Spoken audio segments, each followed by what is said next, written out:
News 24 घडामोडी, श्वास चालू घडामोडींचा। आषाढी वारीत सुनील त्र्यंबके यांची सेवा परंपरा पुन्हा जागृत। 10 वर्षांची परंपरा जपणारा संघर्ष प्रतिष्ठानचा भक्तिभाव।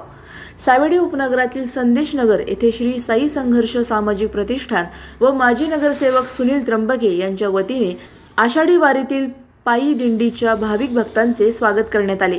गेली सलग 10 वर्षे श्री क्षेत्र त्र्यंबकेश्वर ते श्री क्षेत्र पंढरपूर अशा पायी दिंडीचा मुक्काम संदेश नगरमध्ये होत असून 2 दिवसांसाठी महाप्रसादाचे आयोजन हा वार्षिक उपक्रम ठरला आहे। यंदाही ही परंपरा जोपासत दिंडीतील वारकऱ्यांना महाप्रसाद देण्यात आला। या भक्तिमय सोहळ्याला माजी नगरसेवक सुनील त्र्यंबके, आकाश त्र्यंबके आणि परिसरातील असंख्य भक्तगणांनी मोठ्या संख्येने हजेरी लावली। रस्त्यावर वारकऱ्यांच्या टाळ मृदुंगाच्या गजरात आणि पांडुरंग पांडुरंगाच्या जयघोषात वातावरण भक्तिमय झाले होते। प्रतिनिधी स्वामी गोसावी, न्यूज 24 घडामोडी, अहिल्यानगर। अन्नदान या मंदिरात करतात। अन्नदान हे श्रेष्ठ दान काय आहे त्याचा मी तुम्हाला उपाय सांगतो। जीवनामध्ये आपण फक्त एकच मानतो की लोखंड हे पूर्ण ताकदवर आहे। लोखंड ताकदवर आहे म्हणतो आपण, पण लोखंडापेक्षा ताकदवर आग आहे। आग आग एवढी ताकदवर आहे की ती लोखंडाचं पाणी करते, पण आगीपेक्षा ताकदवर पाणी आहे। आता तुम्ही मला सांगता पाणी कसं काय ताकदवर आहे? पण पाणी ताकदवर आहे की आगीचा ते हिजवतो? पण पाण्यापेक्षा ताकदवर कोण आहे हे महाराजांना विचारतो मी। पाण्यापेक्षा ताकदवर काय आहे? पाण्यापेक्षा ताकदवर माणूस आहे। जे पांडुरंग धरणी जातो आणि भगवंताची पूजा करतो तो माणूस ताकदवर आहे। का? तर माणूस पाणी पितो आणि पाणी संपवतो म्हणून माणूस ताकदवर आहे।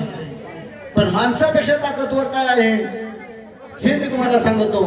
माणसापेक्षा ताकदवर मौत आहे। मौत म्हणजे मरण, हे माणसापेक्षा ताकदवर आहे। काही असलं तरी माणूस मेल्याशिवाय राहत नाही। त्याच्यासाठी माणसाच्या मौत ताकदवर आहे ना, तर मौतपेक्षा बी ताकदवर काय आहे तुम्हाला मी सांगतो। हे जीवनात माणसाने केलं पाहिजे। मौतपेक्षा ताकदवर काय आहे? मौतपेक्षा ताकदवर जे अन्नदान करतात, जे कर्म करतात, ते कर्म मौतपेक्षा ताकदवर आहे। तुमच्यावर कोणतेही कर्म आले, तुमच्यावर कोणतेही संकट आलं तर तुमचे कर्म चांगले असतात तर तुम्हाला ते कर्म घरी घेऊन येतात। तुम्ही मरायला जरी लागला ना कोणी, तर कर्म जर आपले छान असतील तर ते कर्म आपल्याला घरी घेऊन येतील। त्यामुळे जीवनामध्ये माणसाने फक्त कर्म केले पाहिजे।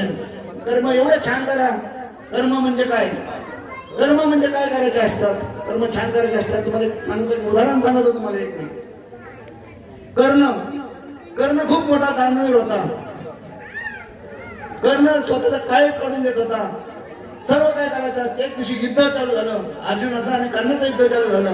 ज्यावेळेस कर्णाचं आणि अर्जुनाचं युद्ध चालू होतं ना, तर श्रीकृष्ण भगवंत असतात।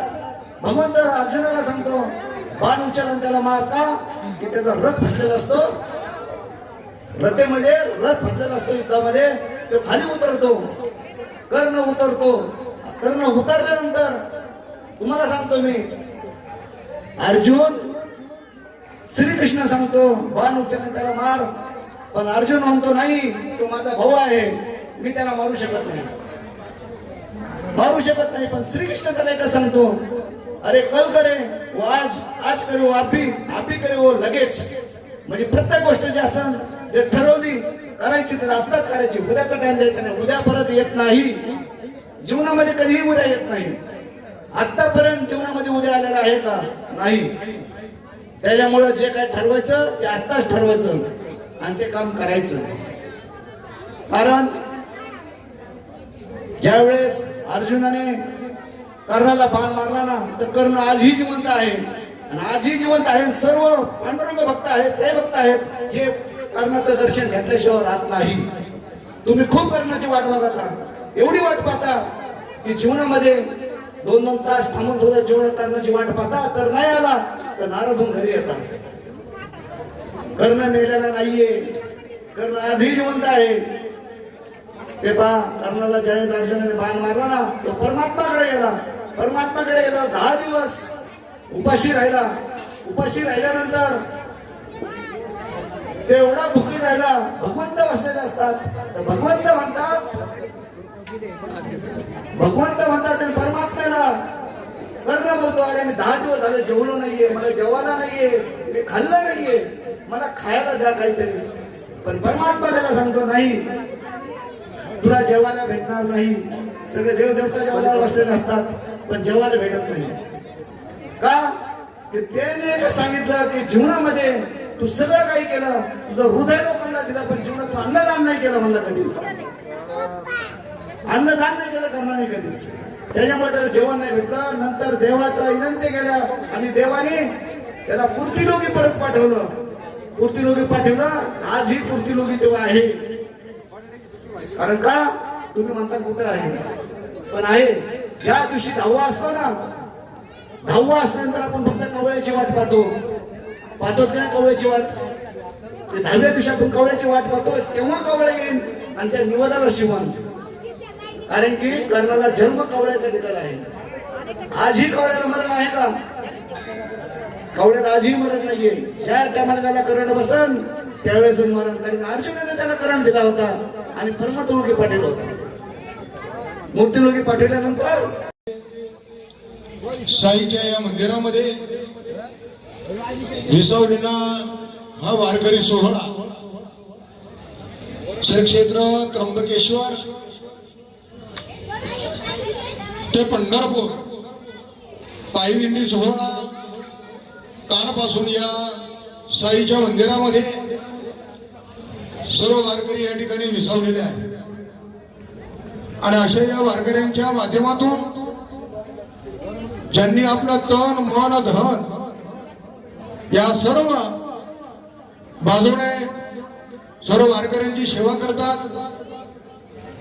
श्री हरिभक्तीपरायण सुनील भाऊ आदी करून त्यांचा सर्व परिवार, लहान थोर सर्वांच्या माध्यमातून त्यांनी ही आपल्या सर्व वारकऱ्यांची सेवा केलेली आहे. तुका म्हणे संत सेवा आणि हेच देवा उत्तम. सेवेतून माणूस जितका मोठा होतो, कारण ज्याला सेवा करण्याची इच्छा प्राप्त होते ती भगवंताची खऱ्या अर्थानं भगवंताच्या अंतःकरणामध्ये कोणाकडून सेवा भगवान करून घेतील हे सांगता येत नाही. कारण ज्याचं अंतःकरण सुपल झालेलं असतं, ज्यांचं अंतःकरण निर्मळ झालेलं असतं, आणि अशा निर्मळ अंतःकरणाच्या खऱ्या अर्थानं हे बलाढ्य असे नगरसेवक आमचे सुनील भाऊ रात्री आमचे सर्व वारकरी या मंदिरामध्ये विसावले आणि त्यांनी मला कीर्तनाची सेवा दिली. पण मला तोपर्यंत त्यांचं नाव गाव मला काही माहिती नव्हतं. कारण ज्यांच्या माध्यमातून ही वारकरी या ठिकाणी विसावतात ते सुनील भाऊ. अशाच बातम्यांचा आढावा घेण्यासाठी आजच आपल्या YouTube चॅनलला सबस्क्राईब करा. बातमी आवडल्यास लाईक करा आणि इतरांपर्यंत शेअर करा.